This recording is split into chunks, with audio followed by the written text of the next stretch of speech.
pimpin doanya.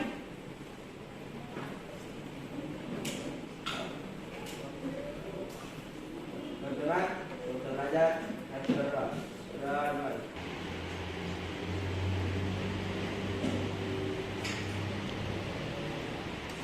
Sudah selesai. Oke, jadi semoga apa yang menjadi doa kita tadi akan dijawab oleh Allah Subhanahu wa Ta'ala. Amin. Untuk menemukan jalan, kemudian kita ke arah terakhir dan membangkitkan nasionalisme itu semua, maka hari ini Bapak akan mengajak kalian untuk sama-sama menyanyikan lagu Indonesia Raya. Oke, sebelumnya silakan berdiri, kita sama-sama menyanyikan lagu Indonesia Raya.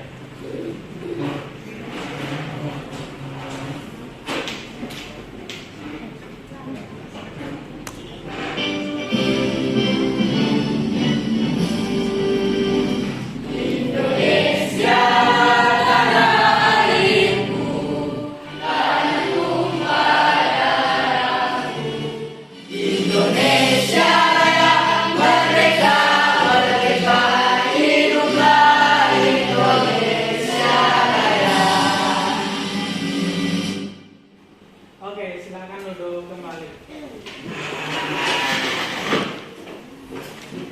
Oke, masih semangat ya? Ya. Oke. Bapak akan mengecek kehadiran kalian. Siapa yang tidak hadir hari ini? Sartin Julia Adam. Sartin? Julia Adam. Kenapa tidak hadir? Izin. Izin ya? Oke.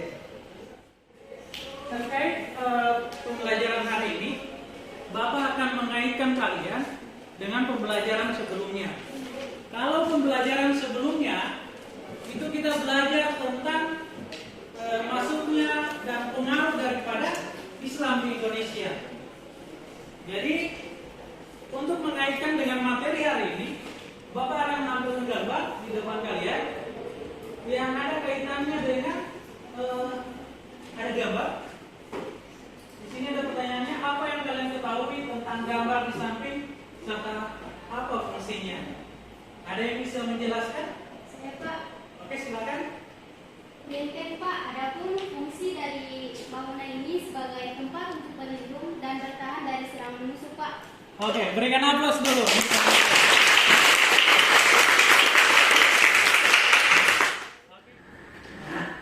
Nah, terkait materi yang kemudian akan kita bahas nanti, tentunya ada manfaat daripada apa yang hari ini kita akan pelajari. Manfaat pertama adalah kita akan mengetahui bagaimana latar belakang kedatangan bangsa Portugis Barat seperti Portugis, Spanyol, kemudian Inggris dan Belanda di Indonesia. Nanti itu sebagai bentuk manfaat yang kemudian kita akan pelajari. Sebelum Bapak akan masuk pada materinya, ada yang belum dipahami terkait apa yang menjadi materi kita hari ini? Paham ya sejauh ini? Ya. Sekarang Bapak akan menampilkan ini kompetensi dasar dan indikator pencapaian. Ya, menjadi beberapa pak. Kembali lagi bersama saya. Ya, dengan videonya. Silakan disimak terkait penampilan Dunia videonya. kolonialisme dan imperialisme Barat. Dalam membahas materi ini, kita akan membaginya menjadi beberapa faktor. Ada faktor utama, faktor pendukung, dan faktor pemicu. Pertama ada faktor utama. Faktor utama yaitu tujuan utamanya, seperti yang kita kenal sekarang. Ada goal, gospel, dan glory. Kita akan membahasnya satu persatu. Pertama goal. Faktor pertama adalah adanya keinginan bangsa Eropa untuk berdagang secara langsung dengan dunia timur. Sebelumnya, orang-orang Eropa mendapatkan barang-barang dari dunia timur di kota Konstantinopel. Kota ini terkenal sebagai sebuah kota transit yang strategis dari Kekaisaran Romawi yang menghubungkan dunia timur dan dunia barat, sekaligus pusat perdagangan yang ramai, di mana produk-produk dari timur diperdagangkan. Barang-barang yang diperjualbelikan diantaranya seperti emas, perak, rempah-rempah, karpet, tembikar, daging, batu mulia, dan coklat. materinya tentang apa keterkaitan antara kedua gambar di bawah ini. Ada yang bisa menjelaskan keterkaitan dari dua gambar ke depan? Ya, Kak. Oke, silakan. Menurut saya gambar di atas menunjukkan gambar hasil rempah-rempah dan gambar penindasan yang dilakukan oleh bangsa Barat pada rakyat Indonesia. Oke, berikan aplaus dulu untuk Bapak akan mengajak kalian untuk membentuk kelompok. Jadi sekarang sudah terbentuk kelompoknya, ada 4 kelompok.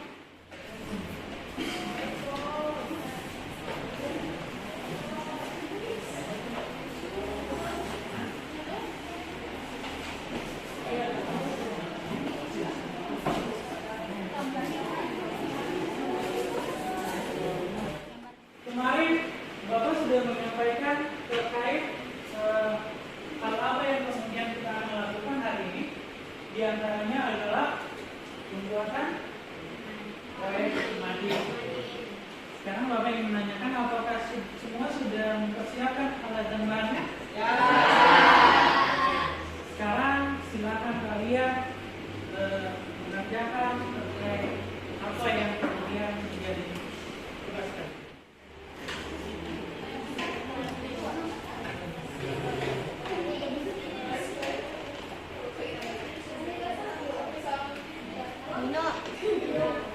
Nino, ada nama kelompok sama siapa?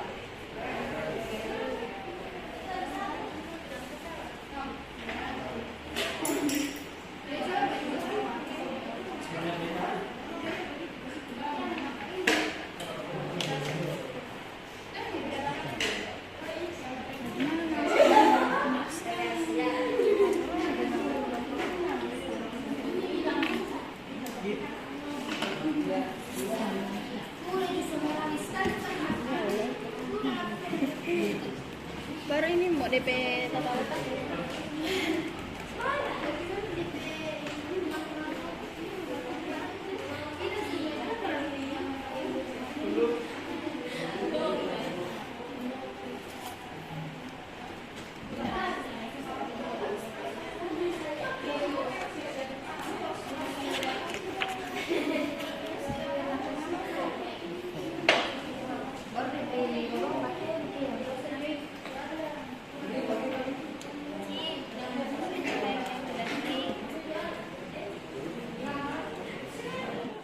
Assalamualaikum warahmatullahi wabarakatuh.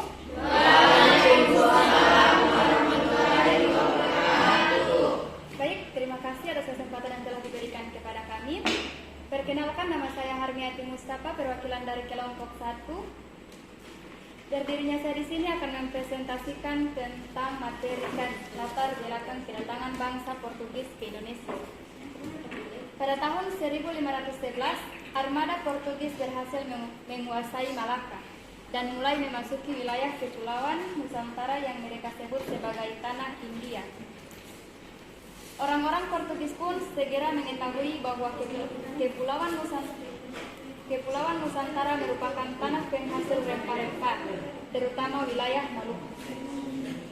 Rombongan Alfonso de Albuquerque ternyata membawa ambisi yang jatuh lebih besar daripada sekadar pulakan rempah-rempah.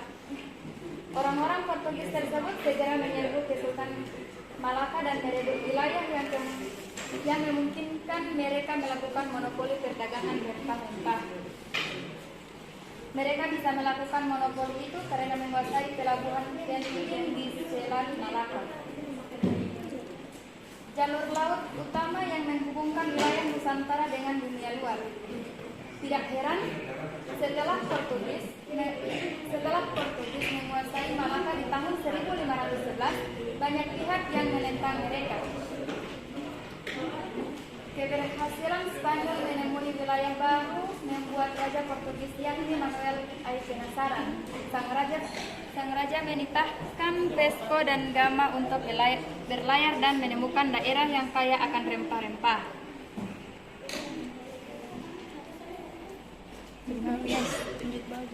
Elaine Senkeu dalam Good Hope, The Work of Vasco da Gama 1967 mengungkapkan perjalanan Vasco dan Gama dimulai melalui Rel Tanjung Harapan, Afrika. Selanjutnya, riwayat masuknya bangsa Portugis ke Indonesia adalah sebagai berikut. Yang pertama, tujuan masuknya bangsa Portugis ke Indonesia. Bangsa Portugis ingin mencari lokasi penghasil rempah-rempah, monopoli perdagangan rempah di Nusantara, dan menyebarkan agamanya. Tujuan ini biasa terangkum dalam slogan God, mencari kekayaan, Glory yaitu mencari kejayaan dan kekuasaan, dan Gospel menyebarkan agama. Yang kedua, proses masuknya bangsa Portugis ke Indonesia. Diawali ekspedisi Bartolomeus Dias yang menemukan Tanjung Harapan atau Afrika Selatan, dilanjutkan ekspedisi di bawah pimpinan Vasco da Gama yang mencapai India. Diteruskan dengan ekspedisi Alfonso de Albuquerque yang berhasil menguasai Malaka pada tahun 1511. Kemudian berlanjut dengan ekspedisi Antonio de Abreu yang dapat mencapai wilayah sumber rempah-rempah yakni Maluku pada tahun 1512. Yang ketiga, rute perjalanan bangsa Portugis ke Indonesia. Dari pelabuhan Lisabon, yaitu ibu kota Portugal, para penjelajah Portugis menuju Tanjung Harapan atau Afrika Selatan, lalu ke India, kemudian ke Malaka, dan akhirnya sampai di Maluku. Jika diringkas, rute perjalanan bangsa Portugis ke Indonesia adalah Lisabon, Tanjung Harapan, menuju India, Malaka, dan Maluku. Sekian pemaparan dari kami. Terima kasih. Oke, berikan aplaus untuk